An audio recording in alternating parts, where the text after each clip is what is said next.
আসসালামু আলাইকুম প্রিয় শিক্ষার্থী বন্ধুরা, আশা করি তোমরা সকলে ভালো আছো। আজকের অনলাইন ক্লাসে তোমাদেরকে জানাচ্ছি সুস্বাগতম। আমি শামসুন নাহার, প্রভাষক, রাষ্ট্রবিজ্ঞান বিভাগ, চাপরাশিরহাট ইসমাইল ডিগ্রি কলেজ, কবিরহাট, নোয়াখালী। আজ আমি তোমাদের পরিণতি ও সুশাসন প্রথম পত্র প্রথম অধ্যায় নিয়ে আলোচনা করব। আজকে আমাদের পাঠ হলো পরিণতি ও সুশাসনের সাথে জ্ঞানের অন্যান্য শাখার সম্পর্ক। পরিণতি ও সুশাসন এমন একটা বিষয় যার সাথে জ্ঞানের বিভিন্ন শাখার সম্পর্ক রয়েছে। যেসব বিভিন্ন শাখার সম্পর্ক রয়েছে তার মধ্যে পরিণতি ও সুশাসনের সাথে রাষ্ট্রবিজ্ঞানের সম্পর্ক, অর্থনীতির সম্পর্ক, ইতিহাসের সম্পর্ক, নীতিশাস্ত্রের সম্পর্ক, সমাজবিজ্ঞানের সম্পর্ক, ভূগোলের সম্পর্ক এবং তথ্য যোগাযোগ প্রযুক্তির সম্পর্ক। এই জ্ঞানের শাখাগুলোর সাথে পরিণতি ও সুশাসনের অনেক গুরুত্বপূর্ণ সম্পর্ক রয়েছে, আবার কিছু কিছু ক্ষেত্রে পার্থক্য রয়েছে। আমি প্রথমে তোমাদের সাথে পরিণতি ও সুশাসনের সাথে রাষ্ট্রবিজ্ঞানের সম্পর্ক, কিছু পার্থক্য নিয়ে আলোচনা করব। পরিণতি ও সুশাসনের সাথে রাষ্ট্রবিজ্ঞানের সম্পর্ক অত্যন্ত ঘনিষ্ঠপূর্ণ। সমাজবিজ্ঞানের শাখার এই দুটি বিষয় যেন সহোদর ভাইয়ের মতো। এই দুটি বিষয়ের সাথে যে সম্পর্ক রয়েছে তা হলো অর্থগত অভিন্নতা, নিবিড় সম্পর্ক, আলোচ্য বিষয়ে মিল। অর্থগত অভিন্নতা। পরিণতি ও সুশাসন এবং রাষ্ট্রবিজ্ঞান প্রায় এক ও অভিন্ন। ইংরেজি সিভিক শব্দের বাংলা প্রতিশব্দ পরিণতি। এই সিভিক শব্দটি ল্যাটিন শব্দ সিভিস ও সিভিটাস থেকে এসেছে, যার অর্থ নাগরিক ও নগর রাষ্ট্র। অপরদিকে পলিটিক্স শব্দের বাংলা প্রতিশব্দ রাষ্ট্রবিজ্ঞান। এই পলিটিক্স শব্দটি গ্রিক শব্দ পলিটিস ও পলিস থেকে এসেছে। পলিটিক্স শব্দের অর্থ নাগরিক আর পলিস শব্দের অর্থ নগর রাষ্ট্র। সুতরাং পরিশেষে বলা যায় এই দুটি শাখার গুরুত্বপূর্ণ সম্পর্ক রয়েছে অর্থগত দিক থেকে, যদিও অভিন্নতা আছে। নিবিড় সম্পর্ক। পরিণতি ও সুশাসন হলো নাগরিকতা বিষয়ক বিজ্ঞান। অপরদিকে রাষ্ট্রবিজ্ঞান হলো রাষ্ট্রকেন্দ্রিক বিজ্ঞান। পরিণতি ও সুশাসন নাগরিকতা বিষয়ক বিজ্ঞান হলো এটি রাষ্ট্র নিয়েও আলোচনা করে, কেননা নাগরিকগণ হলো রাষ্ট্রের সভ্য এবং তাদের জীবনের গুরুত্বপূর্ণ বিষয়গুলো রাষ্ট্র দ্বারা নিয়ন্ত্রিত। অপরদিকে রাষ্ট্রবিজ্ঞান রাষ্ট্রকেন্দ্রিক বিজ্ঞান হলো তা নাগরিকতার বিভিন্ন বিষয় নিয়ে আলোচনা করে থাকে, কারণ রাষ্ট্র কখনো নাগরিক ছাড়া গঠিত হতে পারে না। তাই মনে হয় যেন এটি দেহ ও প্রাণের সম্পর্ক তুল্য। এদের সম্পর্ক খুব নিবিড়। আলোচ্য বিষয়ে মিল। দুটি শাখার উভয় শাস্ত্রে আলোচনার মিল রয়েছে। পরিণতি ও সুশাসন নাগরিকতা বিষয়ক বিজ্ঞান হলো এটি রাষ্ট্রের আইন, স্বাধীনতা, সার্বভৌমত্ব এবং আন্তর্জাতিক বিষয় নিয়েও আলোচনা করে থাকে। অপরদিকে রাষ্ট্রবিজ্ঞানও রাষ্ট্রের নাগরিকতা সম্পর্কিত অনেক বিষয় নিয়ে আলোচনা করে থাকে। এ থেকে বোঝা যায় যে রাষ্ট্রবিজ্ঞানও পরিণতি সুশাসনের অনেকটা আলোচ্য বিষয়ে মিল রয়েছে। এবার আমি পরিণতি ও সুশাসনের সাথে রাষ্ট্রবিজ্ঞানের কিছু পার্থক্য সম্পর্কে আলোচনা করব। পার্থক্যগুলো হলো ফরিদীয় বিষয়বস্তুগত পার্থক্য, দৃষ্টিভঙ্গির পার্থক্য, উৎপত্তিগত পার্থক্য। ফরিদীয় বিষয়বস্তুগত পার্থক্য। পরিণতি ও সুশাসনের ফরিদীয় বিষয়বস্তু থেকে রাষ্ট্রবিজ্ঞানের ফরিদীয় বিষয়বস্তু অনেক অংশে ব্যাপক। অনেকেই মনে করে পরিণতি ও সুশাসন হলো রাষ্ট্রবিজ্ঞানেরই একটি অংশ। দৃষ্টিভঙ্গির পার্থক্য। অনেক ক্ষেত্রে দেখা যায় পরিণতি ও সুশাসনের সাথে রাষ্ট্রবিজ্ঞানের শুধুমাত্র দৃষ্টিভঙ্গির পার্থক্য রয়েছে। আলোচ্য বিষয়ে অনেক অংশে মিল রয়েছে। উভয়ে রাষ্ট্র এবং নাগরিকতা বিষয়ক নিয়ে আলোচনা করে থাকে। উৎপত্তিগত পার্থক্য। উৎপত্তিগত পার্থক্যে রয়েছে পরিণতি ও সুশাসন এবং রাষ্ট্রবিজ্ঞানের মধ্যে।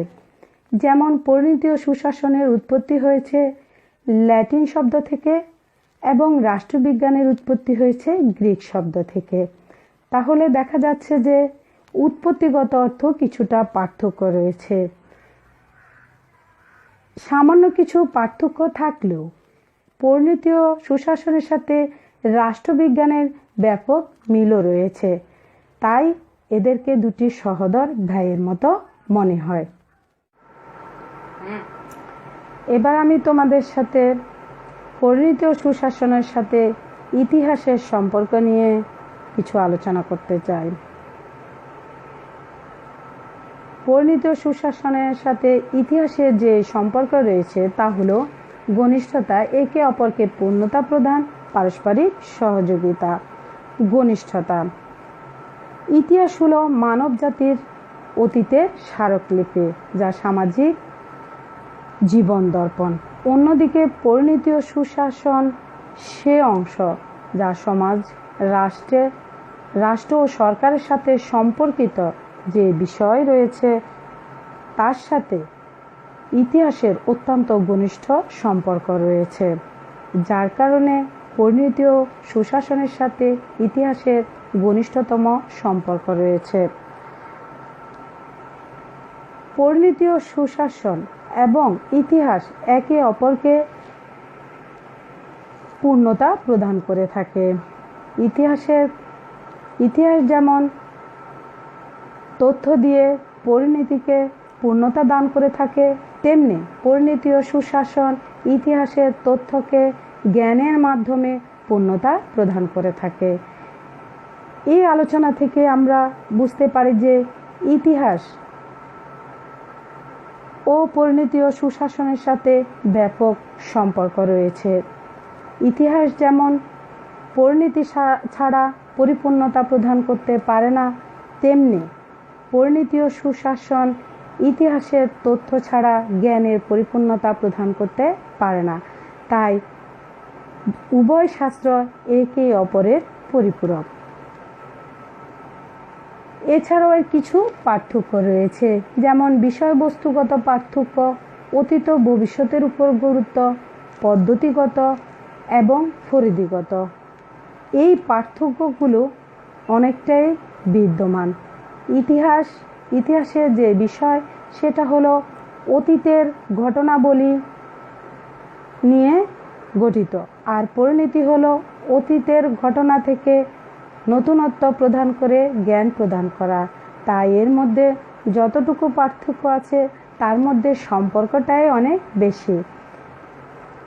উভয়ের সম্পর্ক দ্বারা ইতিহাস ঐতিহ্য এবং অতীত বর্তমানের ঘটনাবলী নিয়ে পরিপূর্ণতা হয়ে থাকে।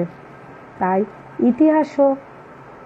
ইতিহাসের সাথে পরিণতি ও সুশাসনের সম্পর্ক নিবিড়ভাবে রয়েছে। এবার আমি তোমাদের সাথে পরিণতি ও সুশাসনের সাথে অর্থনীতির কিছু সম্পর্ক নিয়ে আলোচনা করব।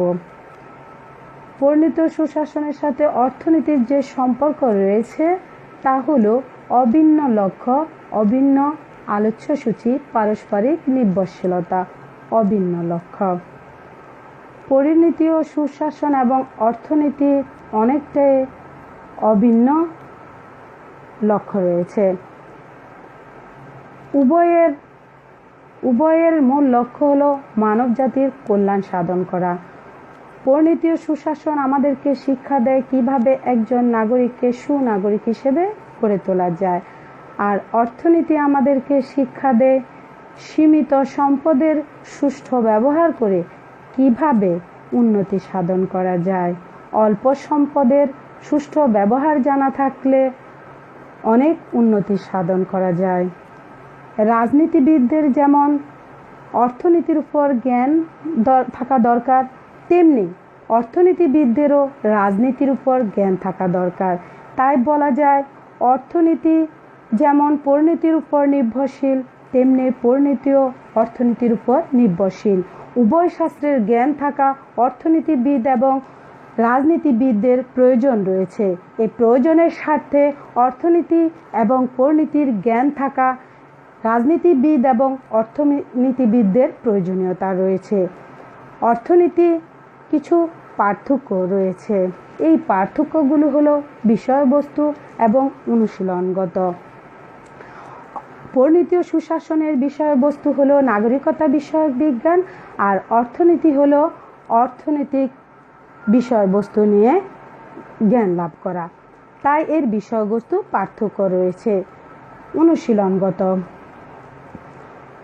অর্থনীতির হচ্ছে গাণিতিক দিক থেকে অনুশীলন করা হয়, আর পরিণতি ও সুশাসন হলো ঐতিহাসিক দিক থেকে অনুশীলন করা হয়। এত কিছু পার্থক্য থাকার পরও উভয় শাস্ত্রের অনেকটা সম্পর্ক রয়েছে। তাই একজন অর্থনীতিবিদের যেমন রাজনৈতিক জ্ঞান থাকা দরকার, তেমনি রাজনীতিবিদদেরও অর্থনীতির জ্ঞান থাকা প্রয়োজন, যার কারণে উভয়ের সম্পর্ক গভীরভাবে রয়েছে।